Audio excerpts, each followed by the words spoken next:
19 അധ്യായം. രണ്ടാമത്തെ നറുക്ക് ശിമയോന് കുടുംബം കുടുംബമായി ശിമയോൻ മക്കളുടെ ഗോത്രത്തിനു വന്നു. അവരുടെ അവകാശം യഹൂദ മക്കളുടെ അവകാശത്തിന്റെ ഇടയിലായിരുന്നു. അവർക്ക് തങ്ങളുടെ അവകാശത്തിൽ ബേർഷേബ, ഷേബ, മോലാദ, ഹസർ ഷുവാൽ, ബാല, ഏസം, എൽത്തോലദ്, ബേഥുൽ, ഹോർമ, സിക്ലാഗ്, ബേത്ത് മർക്കാബോത്ത്, ഹസർ സൂസ, ബേത്ത് ലബായോത്ത്, ഷാരൂഹൻ, ഇങ്ങനെ 13 പട്ടണവും അവയുടെ ഗ്രാമങ്ങളും. അയീൻ, റിമ്മോൻ, ഏഥർ, ആശാൻ, ഇങ്ങനെ 4 പട്ടണവും അവയുടെ ഗ്രാമങ്ങളും. ഈ പട്ടണങ്ങൾക്ക് ചുറ്റും തെക്കേ ദേശത്തിലെ രാമ എന്ന ബാലത്ത് ബേർ വരെയുള്ള സകല ഗ്രാമങ്ങളും ഉണ്ടായിരുന്നു. ഇത് ശിമയോൻ മക്കളുടെ ഗോത്രത്തിന് കുടുംബം കുടുംബമായി കിട്ടിയ അവകാശം. ശിമയോൻ മക്കളുടെ അവകാശം യഹൂദ മക്കളുടെ ഓഹരിയിൽ ഉൾപ്പെട്ടിരുന്നു. യഹൂദ മക്കളുടെ ഓഹരി അവർക്ക് അധികമായിരുന്നതുകൊണ്ട് അവരുടെ അവകാശത്തിന്റെ ഇടയിൽ ശിമയോൻ മക്കൾക്ക് അവകാശം ലഭിച്ചു. സെബൂലൂൻ മക്കൾക്ക് കുടുംബം കുടുംബമായി 3-ാമത്തെ നറുക്കു വന്നു. അവരുടെ അവകാശത്തിന്റെ അതിർ സാരീദ് വരെയായിരുന്നു. അവരുടെ അതിർ പടിഞ്ഞാറോട്ട് മരലയിലേക്ക് കയറി ദബ്ബേശത്ത് വരെ ചെന്ന് യോക്നെയാമിനെതിരെയുള്ള തോടുവരെ എത്തുന്നു. സാരീദിൽ നിന്ന് അത് കിഴക്കോട്ട് സൂര്യോദയത്തിന്റെ നേരെ കിസ്ലോത്ത് താബോരിന്റെ അതിരിലേക്ക് തിരിഞ്ഞ് ദാബരത്തിന് ചെന്ന് യഫീയയിലേക്ക് കയറുന്നു. അവിടെ നിന്ന് കിഴക്കോട്ട് ഗത്ത് ഹേഫരിലേക്കും ഏത്ത് കാസീനിലേക്കും കടന്ന് ഏനാവരെ നീണ്ടുകിടക്കുന്ന റിമ്മോനിലേക്ക് ചെല്ലുന്നു. പിന്നെ ആ അതിർ ഹന്നാഥോന്റെ വടക്കുവശത്ത് തിരിഞ്ഞ് യിഫ്താഹ് ഏൽ താഴ്വരയിൽ അവസാനിക്കുന്നു. കത്താത്ത്, നഹല്ലാൽ, ഷിമ്രോൻ, യിദല്ല, ബേത്ലഹേം മുതലായ 12 പട്ടണവും അവയുടെ ഗ്രാമങ്ങളും അവർക്കുണ്ടായിരുന്നു. ഇത് സെബൂലൂൻ മക്കൾക്ക് കുടുംബം കുടുംബമായി കിട്ടിയ അവകാശ പട്ടണങ്ങളും അവയുടെ ഗ്രാമങ്ങളും തന്നെ. 4-ാമത്തെ നറുക്ക് യിസാഖാരിന്. കുടുംബം കുടുംബമായി യിസാഖാർ മക്കൾക്കു തന്നെ വന്നു. അവരുടെ ദേശം ഇസ്രയേൽ, കെസുല്ലോത്ത്, ശൂനം, ഹഫാരയീം, ഷിയോൻ, അനാഹരാത്ത്, രബ്ബീത്ത്, കിഷ്യോൻ, ഏബസ്, രേമത്ത്, ഏൻ ഗന്നീം, ഏൻ ഗദ്ദ, ബേത്ത് പസ്സേസ് എന്നിവയായിരുന്നു. അവരുടെ അതിർ താബോർ, ഷഹസൂമ, ബേത്ത് ഷെമെഷ് എന്നിവയിലെത്തി യോർധാങ്കൽ അവസാനിക്കുന്നു. ഇങ്ങനെ 16 പട്ടണവും അവയുടെ ഗ്രാമങ്ങളും ഉണ്ടായിരുന്നു.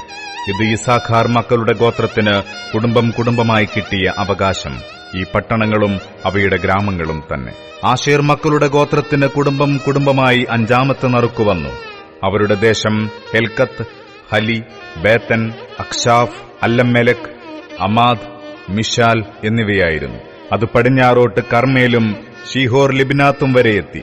സൂര്യോദയത്തിന്റെ നേരെ ബേത്ത് ദാഗോനിലേക്ക് തിരിഞ്ഞ് വടക്ക് സെബൂലിനിലും ബേത്ത് ഏമക്കിലും നെയ്യയിലും യിഫ്താഹ് ഏൽ താഴ്വരയിലും എത്തി. ഇടത്തോട്ട് കാബൂൽ, ഹെബ്രോൻ, രഹോബ്, ഹമ്മോൻ, കാന എന്നിവയിലും മഹാനഗരമായ സീദോൻ വരെയും ചെല്ലുന്നു. പിന്നെ ആ അതിർ രാമായിലേക്കും ഉറപ്പുള്ള പട്ടണമായ സോരിലേക്കും തിരിയുന്നു. പിന്നെ ആ അതിർ ഹോസായിലേക്ക് തിരിഞ്ഞ് സക്സീബ് ദേശത്ത് സമുദ്രത്തിങ്കൽ അവസാനിക്കുന്നു. ഉമ്മ, അഫേക്, രഹോബ് മുതലായ 22 പട്ടണവും അവയുടെ ഗ്രാമങ്ങളും അവർക്കുണ്ടായിരുന്നു. ഇത് ആശേർ മക്കളുടെ ഗോത്രത്തിന് കുടുംബം കുടുംബമായി കിട്ടിയ അവകാശം.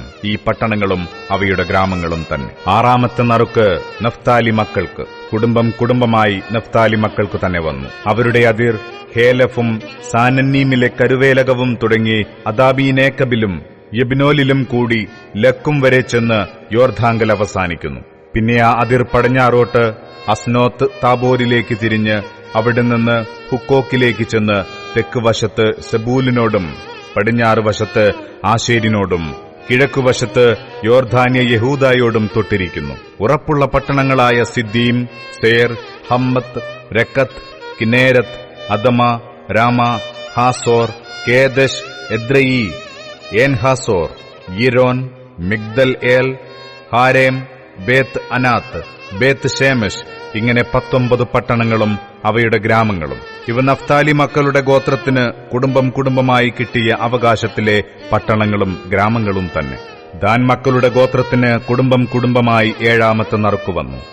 അവരുടെ അവകാശം സോറ, Eshtaol, ഈർഷേമസ്, ഷാബലീൻ, ഷാലബീൻ, അയ്യാലോൻ, യിത്ല, Elon, തിമ്ന, Ekron, എൽതെക്ക്, ഗിബ്ബത്തോൻ, ബാലാത്ത്, Jehud, ബേനെ Barack, ഗത്ത് റിമ്മോൻ, മേയർകോൻ, രക്കോൻ എന്നിവയും യഫോവിനെതിരെയുള്ള ദേശവുമായിരുന്നു. എന്നാൽ ദാൻ മക്കളുടെ ദേശം അവർക്ക് പോയി.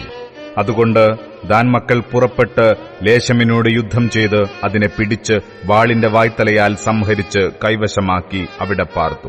ലേശമിന് തങ്ങളുടെ അപ്പനായ ദാന്റെ പേരിൻ പ്രകാരം ദാൻ എന്ന് പേരിട്ടു. ഇത് ദാൻ മക്കളുടെ ഗോത്രത്തിന് കുടുംബമായി കിട്ടിയ അവകാശ പട്ടണങ്ങളും ഗ്രാമങ്ങളുമാകുന്നു. അവർ ദേശത്തെ അതിർത്തിരിച്ചു കഴിഞ്ഞ ശേഷം ഇസ്രയേൽ മക്കൾ നൂന്റെ മകനായ യോശുവയ്ക്കും തങ്ങളുടെ ഇടയിൽ ഒരു അവകാശം കൊടുത്തു. എഫ്രയീം മലനാട്ടിലുള്ള തിമ്നത്ത് സേരഹ് അവർ യഹോവയുടെ കൽപ്പനപ്രകാരം അവന് കൊടുത്തു. അവൻ ആ പട്ടണം പണിത് അവിടെ പാർത്തു.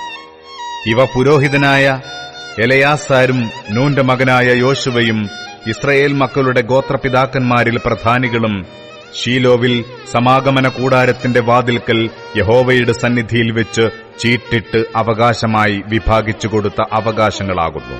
ഇങ്ങനെ ദേശവിഭാഗം അവസാനിച്ചു.